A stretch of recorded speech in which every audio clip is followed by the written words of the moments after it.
So let's see if we get some action developing here. The thing about four tabling zoom full ring is even four tabling can be kind of slow.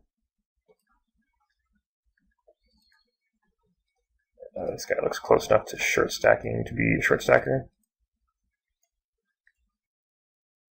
I feel like I'm just folding everything here. It's not entirely my standard usually. I think at Zoom they tend to play a pretty standard 15-12 game, at least at Zoom full ring. Probably more like 2017 at 6 max. So, a bit on the tighter side, but not anything outrageous.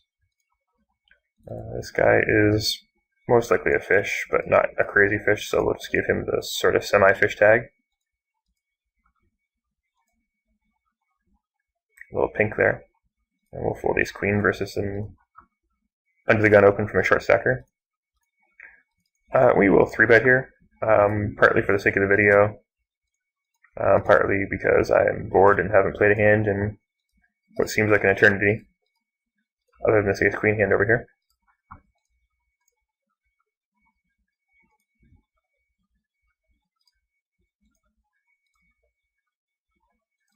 This guy is more likely a fish of some sort than a true short stacker. It's always important to double check your color coding as well, make sure that you don't need to edit or update your colors at all. Looks like these games are actually a little bit reggier than the lobby would have us believe. But I guess when you've got a bunch of one-tablers, the four-tablers really drown it out. If we had two guys like two cards to come, I would probably just open 3-4 off, but I think that the big blind might be inclined to 3-bet us a decent amount, so we'll just fold.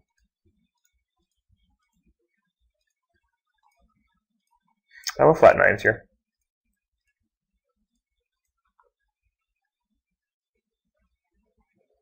Most likely the plan will be to peel one and then give it up.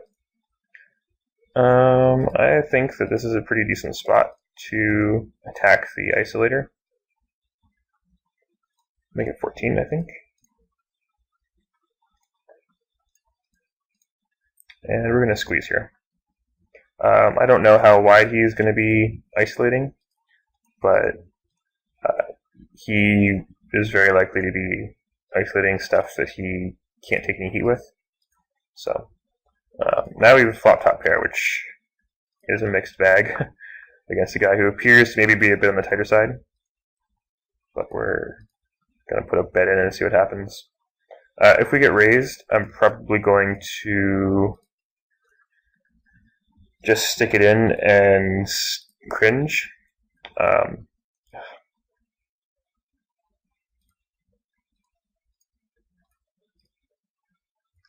mean, it's kind of a gross spot, to be honest. We do have top pair, top kicker. We don't really have any reads on him. He appears to be a bit on the nitty side. But I think that we'll just click the all-in button. Cool. And whatever happens, happens. And we hold.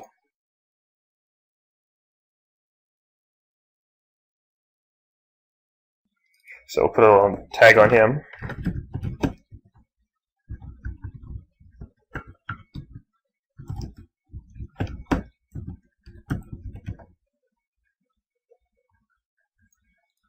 And that is good to know. Now, between just straight jamming, I think that if he was a little bit deeper, given how active he appears to be from the blinds, if he was a bit deeper, I would either flat, but probably not flat, or click it back. But given the sizes, I don't really want him to jam like Jack-8 offsuit, given my hand. So, if I was a little bit stronger, or a bit weaker, if I either had something I was definitely going with, or something I was definitely not happy to go with whatsoever, then I would be more inclined to click it back. But I think just shipping, we win the pot pretty often and just take down dead money.